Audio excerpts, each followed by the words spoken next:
ভাবি রাতে বাজার এনেছে আসার সময়, অফিস থেকে আসার সময়।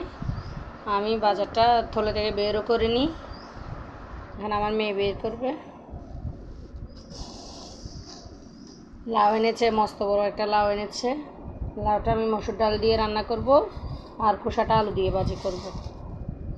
ওয়াও, শসা এনেছে, শসাও আমি ডাল দিয়ে রান্না করব।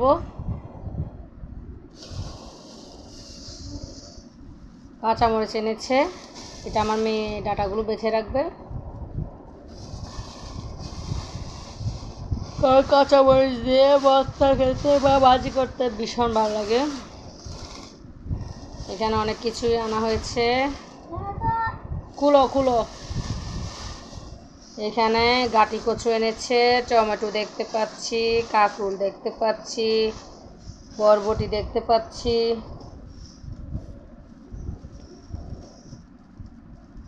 পারবা খুলতে? না না, সিরিয়াল আমি খুলে। ফ্রেশ টমেটো, ফ্রেশ ঢেঁড়স, ফ্রেশ পটল, ফ্রেশ কাঁকরোল, গাটি কচু সবটাই খুব সুন্দর লাগছে। আমি এখানে আজকে করব ঢেঁড়স ভাজি আলু দিয়ে, তারপর হচ্ছে একটা শসা রান্না করব আর লাউ রান্না করবো। আসলে রান্না করে আমি ফ্রিজে রেখে দিব, বের করে করে খাবো। আমি ডালগুলো এভাবে রাখি বয়ামে ভরে। এটা হচ্ছে চনার ডাল, এটা হচ্ছে বুটের ডাল, আর এদিকে হচ্ছে মসুর ডাল। যে এখানে প্রায় 2 কেজি মসুর ডাল। মসুর ডালগুলো কে দিয়েছে জানেন? এটা হচ্ছে আমার মেজো মামা দিয়েছে।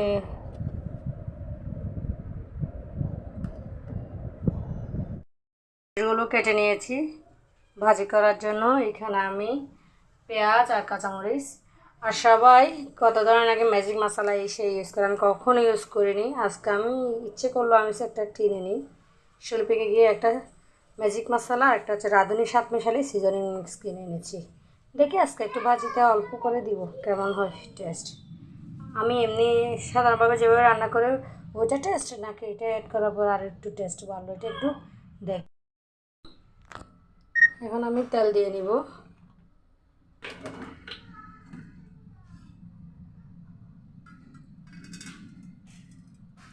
ভাজির জন্য একটু পরিমাণ মতো তেল দিতে হয়। এখন আমি দিয়ে নিব কেটে রাখা পেঁয়াজগুলো, ঝাল ঝালের মতো কাঁচামরিচ কালিগুলো দিয়ে নিলাম। এখন আদা বাটা রসুন বাটা দিব।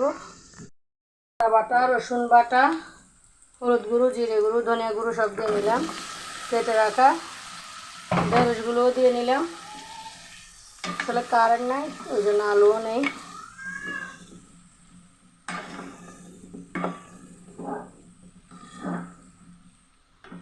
আমি পরিমাণ মতো লবণ দিয়ে নিব, আর হচ্ছে এখান থেকে একটুখানি মশলা কেটে দিব।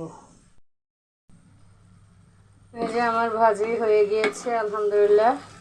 দেখুন এক ফোঁটা পানিও দিই নাই, তেলগুলো আরও বেশি উঠেছে। এভাবে রান্না করলে কিন্তু খেতে দারুণ হয়। আলহামদুলিল্লাহ খুব সুন্দর হয়েছে ভাজিটা, গরম গরম খাবো।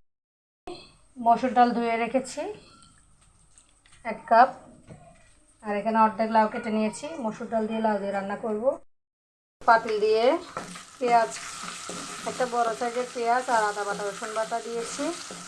এখন আমি দিয়ে নিব টমেটো,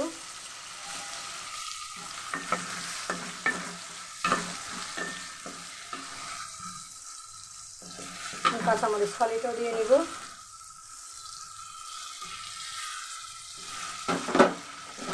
একটু ভালোভাবে কষানোর পরে আমি হলুদ গুঁড়া, জিরে গুঁড়া এগুলো দিব। এই যে এখানে আমি ডালগুলো দিয়ে নিচ্ছি।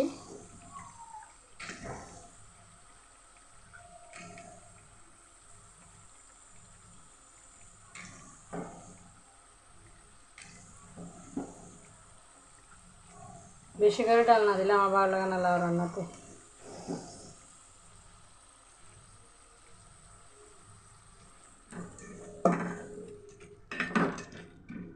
এখন আমি লাউগুলো দিয়ে নিব।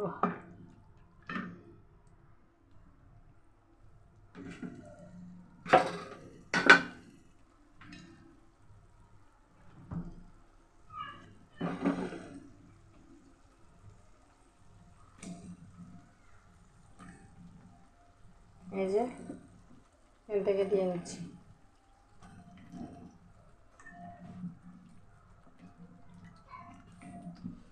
অনেক সময় আমি রান্না করার সময় ভয়েস দিয়ে দিই, কারণ আমার আবার পরে এডিট করার সময় ভয়েস দিতে বিরক্তি লাগে।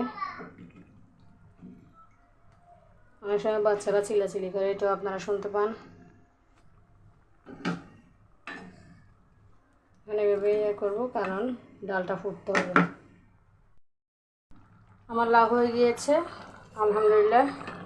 এখানে শুধু ডাল আর ডাল, ওই যে মসুর ডাল, একদম কাছ থেকে দেখাচ্ছি, দেখুন কি সুন্দর কালার, মাশাআল্লাহ। অনেকে নাকি লাউ রান্না করে এক পাতিল পানি দিয়ে দেয়, আমার দেখাও আছে এরকম। ওই লাউগুলো খাওয়া তো দূরের কথা, 3-4 দিনে মনে হয় পাতিল থেকে শেষ হবে না। আলহামদুলিল্লাহ আমাদেরগুলো এই এখন রান্না করেছি রাতের বেলা, সকালে থাকবে না। আমরা কিন্তু সবজি খাই, প্রচুর সবজি খাই। হ্যাঁ, ভাত কম খাই, বাট সবজি কম খাই। সবজি বেশি খাই, ভাত কম খাই। ভাত না মানে ভাত তেমন খাই না বললেই চলে। বাচ্চাদেরও যে রান্না করে সবজি খেতে দিবেন, দেখবেন ব্রেনটা খুব ভালো হবে। আলহামদুলিল্লাহ ঝোলটা দেখেন কি সুন্দর ঘন। আমরা অবশ্যই তেমন ঝোল খাই না, আমরা সব কিছু শুকনো শুকনাই রান্না করি, ভাজা ভাজা বোনা বোনা। প্রতিবেলা আমাদের ডাল থাকে। আজকে যেহেতু মসুর ডাল দিয়েছি, তাই এই যে মাখা মাখা ঝোল।